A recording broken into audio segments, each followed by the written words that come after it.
How can you use your tax refund to file bankruptcy in 2025? Hey everyone, welcome back to the channel. If you're considering filing for Chapter 7 bankruptcy but don't have the money to cover the costs, you might be wondering if you can use your tax refund to help pay for it. The good news is that many individuals do just that. In this video, we'll break down how to use your tax refund strategically to cover bankruptcy expenses and what you need to know before the filing. Also, this video is just for informational purposes only and should not be construed as legal or financial advice. If you have specific questions about your case, consider speaking with a qualified attorney. First, is Chapter 7 bankruptcy right for you? Chapter 7 bankruptcy, often called liquidation bankruptcy, may be an option for individuals who do not have enough disposable income to pay their debts. To qualify, filers typically go through a means test, which examines their income over the past 6 months to determine whether they meet the income requirements for a Chapter 7 discharge. If you're unsure about your eligibility, Ascend offers a free Chapter 7 bankruptcy calculator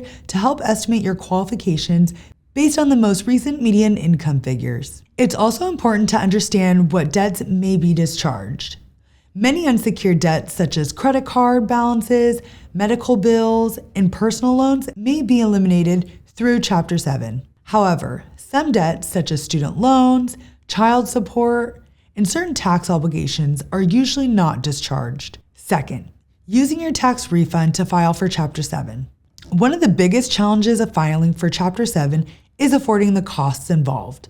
If you're struggling to come up with the necessary funds, your tax refund may be a valuable resource to help cover those expenses. Many individuals use their tax refunds to pay for the court filing fee, which is currently $338, attorney fees if you decide to hire a lawyer for guidance, required credit counseling and financial management courses, which are mandatory for all filers, essential expenses such as rent or utilities before filing, since some cash assets may need to be disclosed to the bankruptcy trustee. If you plan on using your tax refund for bankruptcy, it's a good idea to spend it on necessary expenses before filing rather than keeping it in your bank account. Otherwise, the bankruptcy trustee may consider it part of your available assets. Third, understanding property and bankruptcy exemptions. When you file for Chapter 7, a bankruptcy trustee reviews your assets to determine whether any non-exempt property can be sold to pay creditors. However, many filers qualify for exemptions that allow them to protect important assets. These exemptions may include equity in your home,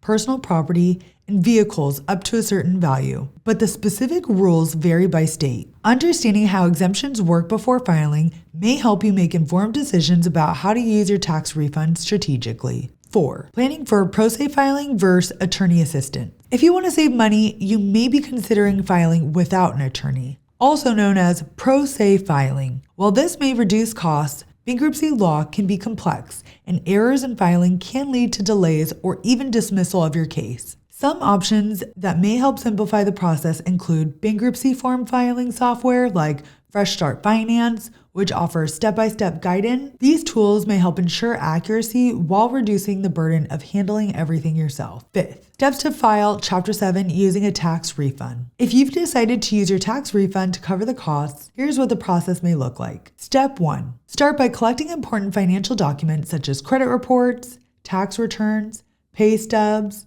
debt statements, and valuations of any significant property. Having complete documentation may ensure your bankruptcy forms are accurate. Step 2, complete the credit counseling course. Before filing, you'll need to take a pre-filing credit counseling course, which usually costs between $10 and $50. If your income is low enough, you may qualify for a fee waiver. Once completed, be sure to file the certificate with your bankruptcy paperwork. Step 3, fill out bankruptcy forms. Bankruptcy requires filing multiple forms, including the voluntary petition statement for Social Security number and the means test form. If you're filing pro se, using software may help ensure you complete all the necessary paperwork correctly. Step 4, pay a filing fee and submit forms. The filing fee for Chapter 7 is $338, which can be paid up front or installments. Some filers may qualify for a fee waiver depending on their income level. Once you submit your forms to the court, you'll receive a case number and details on your next steps. 6. What happens after filing? Once you've filed, you'll be assigned a 341 meeting of creditors, where the bankruptcy trustee will review your case. You may also need to submit additional financial documents before this meeting, such as pay stubs or bank statements. This meeting is usually brief, lasting about 10 minutes, and in most cases, creditors do not attend. Being prepared and having all required documents may help ensure a smooth process. Now let's wrap up with some final thoughts. Using your tax refund to cover the costs of Chapter 7 bankruptcy may be a smart financial move if you're struggling to afford the process. Planning ahead and knowing where to allocate those funds, whether it's for filing fees, attorney costs, or required courses, may make the process easier and help you achieve debt relief. If you're considering bankruptcy, Ascend offers free tools, calculators, and expert resources to help guide you through the process. Our Chapter 7 calculator can estimate your eligibility and costs. Before you go, don't forget to like, subscribe, and hit that notification bell so you don't miss any future updates. Remember, every financial challenge has a solution, and we're here to support you every step of the way. Take care, and I'll see you in the next video.